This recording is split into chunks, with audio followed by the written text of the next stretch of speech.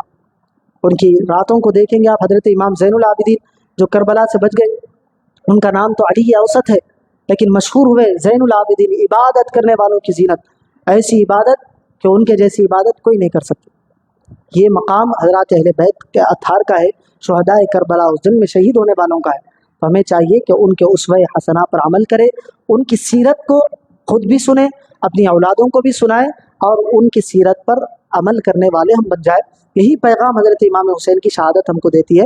اللہ تبارک و تعالیٰ سے وابستہ ہو جائے، حبیب پاک علیہ الصلوۃ والسلام کے ساتھ ہو جائے. اور ایک بات آپ کو سناتے ہوئے میں اپنی گفتگو ختم کروں. اہل سنت کا عقیدہ بھی اس سے ظاہر ہوتا ہے. جب یزید میدان کربلا سے حضرت امام حسین کے گھر والوں کو پکڑ لیا گیا، ان کے خیمے جلا دیے گئے، ہتھ کڑی لگا دی گئی.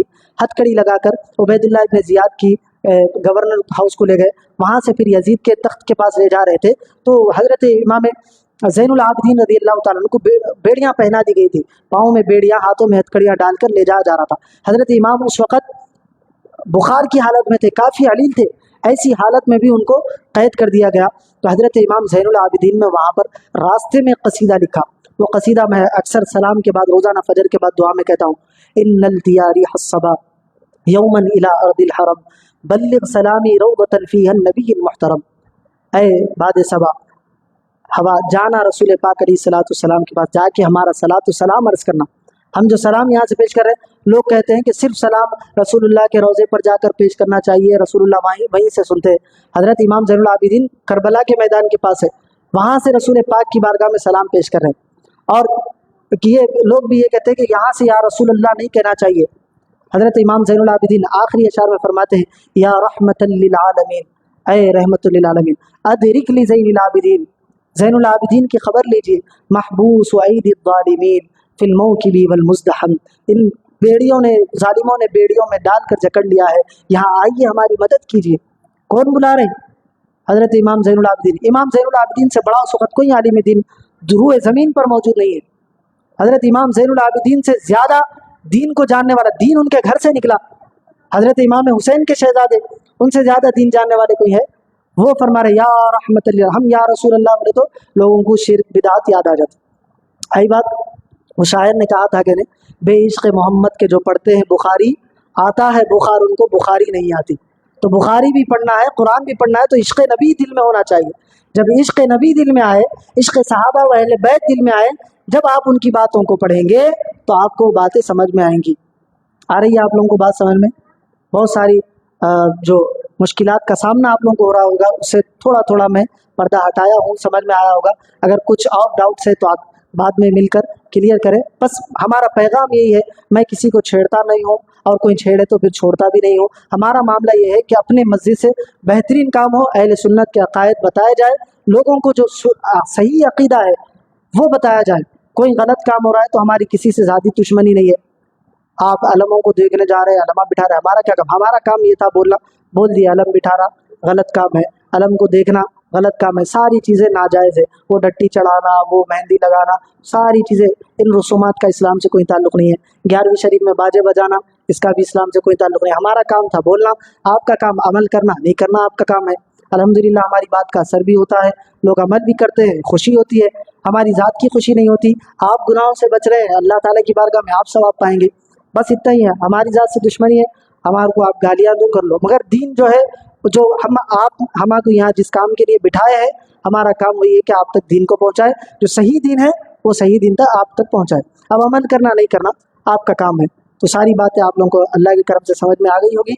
اللہ تبارک و تعالیٰ کی بارگاہ میں دعا ہے کہنے اور سننے سے زیادہ ہماری صالحہ کی توفیق عطا فرمائے، حبیب پاک علیہ الصلوۃ والسلام کی سچی پکی محبت عطا فرمائے، حبیب پاک علیہ الصلوۃ والسلام کے اسوہ حسنہ پر عمل کرنے کی توفیق عطا فرمائے۔ حضرت سیدنا امام حسین نے کربلا کے میدان سے جو ہم کو سبق دیا ہے، اس سبق کو سیکھنے اور اس پر عمل کرنے کی توفیق عطا فرمائے۔ مولا کریم شہداء کربلا کے واسطے وسیلے سے ہم دعا کرتے ہیں، مولا ہماری دعاؤں کو معاف، ہماری خطاؤں کو معاف فرما، ہمارے گناہوں کو درگزر فرما۔ مولا ہم میں جو بیمار ان کو صحت کاملہ واجلہ عطا فرما، مولا جو بیمار ان کو صحت کاملہ واجلہ عطا فرما، مولا جنہوں نے دعاؤں کے لیے قائم اور ان کے حق میں دعاؤں کو قبول فرما۔ مولا جو پڑھ رہے ہیں ان کو اعلیٰ درجات سے کامیابی عطا فرما، جو وہ پڑھ چکے ہیں ان کو اعلیٰ درجات سے ملازمت عطا فرما۔ مولا جو ملازمتیں کر رہے ہیں یا کاروبار کر رہے ہیں، مولا ان کے کاروبار میں ترقی عطا فرما۔ مولا رزق حلال کمانے کی توفیق عطا فرما، مولا حرام کے رزق سے ہم سب کی حفاظت فرما۔ مولا عالم اسلام میں مسلمانوں کا بول بالا فرما، دشمنان اسلام کو زیر فرما، جہاں جہاں مسلمان پریشان حال ہے مولا غیب سے ان کی مدد فرما۔ مولا ظالموں کو کیفر کردار تک پہنچا، مولا مسلمانوں کو غلبہ عطا فرما، اپنی مدد اور اپنی نصرت عطا فرما۔ مولا بالخصوص اہل فلسطین کی حفاظت فرما، مولا بالخصوص بیت المقدس مسجد اقصیٰ کی حفاظت فرما، قبلہ اول کے حفاظت کے اسباب عطا فرما۔ مولا ہندوستان کی مساجد کی حفاظت عطا فرما، مولا یہاں کے مسلمانوں کی بھی عزت و جان و مال و آبرو کی حفاظت فرما۔ مولا تیرے بتائے ہوئے راستے پر عمل کرنے والا بنا، مولا 5 وقت ہم کو نمازی بنا، مولا حبیب پاک علیہ الصلوۃ والسلام کی بتلائے ہوئے راستے پر عمل کرنے والا بنا، صحابہ کرام کا ادب کرنے والا بنا، اہل بیت کی سچی پکی محبت ہم کو عطا فرما، انہی کے راستے پر چلنے والا اور اسی راستے پر ہمارا خاتمہ فرما۔ مولا جنہوں نے دعاؤں کے لیے قائم اور ان کے حق میں دعاؤں کو قبول فرما، ہماری دعاؤں کو حبیب پاک صاحب الاولاد صلی اللہ علیہ وسلم کے واسطے وسیلے سے اپنی بارگاہ میں قبولیت کا درجہ عطا فرما۔ ربنا تقبل منا انک انت السمیع العلیم وتب علینا انک انت التواب الرحیم۔ اللهم ربنا تقبل منا الفاتحہ۔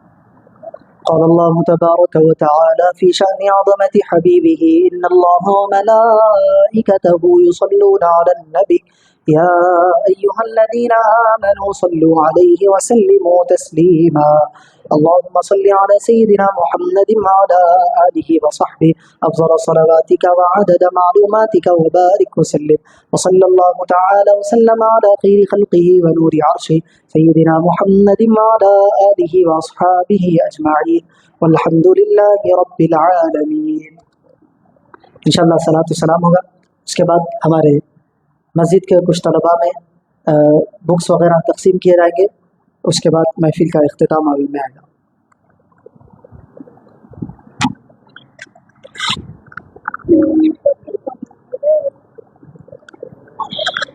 صلی اللہ علی محمد صلی اللہ علیہ وسلم۔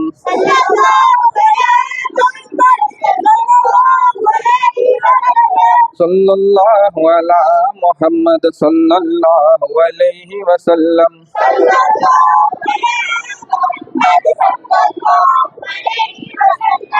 سید الشہداء سلام علیہ، سبت خیر الورا سلام علیک سید الشہداء سلام علیک سبط خیر الورا سلام علیک ابن شیر خدا سلام علیک جان خیر النساء سلام علیک سید الشہداء سلام علیک سبط خیر الورا سلام علیک عرش والے بھی دیکھ کر رو دیے شان و صبر و رضا سلام علیک سید الشہداء سلام علیک سبط خیر الورا سلام علیک زیر خنجر بھی کلمہ طیب بارہا کہہ دیا سلام علیک سید الشہداء سلام علیک سبط خیر الورا سلام علیک عاصیوں کے لیے تم نے کٹوا دیا اپنا پیاسا گلا سلام علیک سید الشہداء سلام علیک سبط خیر الورا سلام علیک بخشوانے کو لانا کی امت گھر کا گھر لٹ گیا سلام علیک سید الشہداء سلام علیک سبط خیر الورا لاج رکھ لی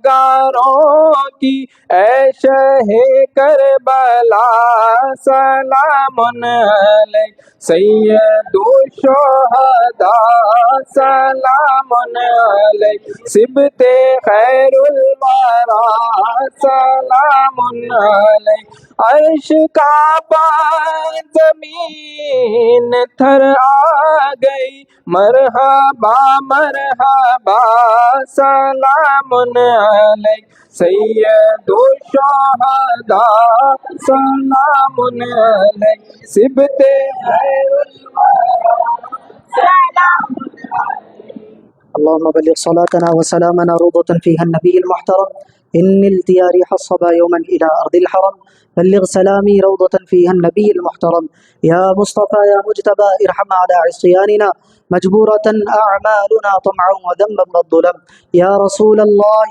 انظر حالنا ويا حبيب الله اسمع قالنا إننا في بحر هم مغرق خذ يدي سهل لنا أشكالنا يا رب بالمصطفى بلغ مقاصدنا واغفر لنا ما مضى يا واسع الكرم واغفر إلهي لكل المسلمين بما يتلوه في المسجد الأقصى وفي الحرم لي 5 نطفي بها حر الوباء الحاطمة المصطفى والمرتضى وابناهما والفاطمة ببركة إن الله وملائكته يصلون على النبي يا أيها الذين آمنوا صلوا عليه وسلموا تسليما اللهم صل على سيدنا محمد وعلى آله وصحبه أفضل صلواتك وعدد معلوماتك وبارك وسلم وسلم مزيد وبارك على حبيبك سيدنا محمد وعلى آله وأصحابه أجمعين والحمد لله رب العالمين بحق لا إله علیم سر سے گزارش کرتا ہوں کہ بچوں کو بلائیں اور میں جناب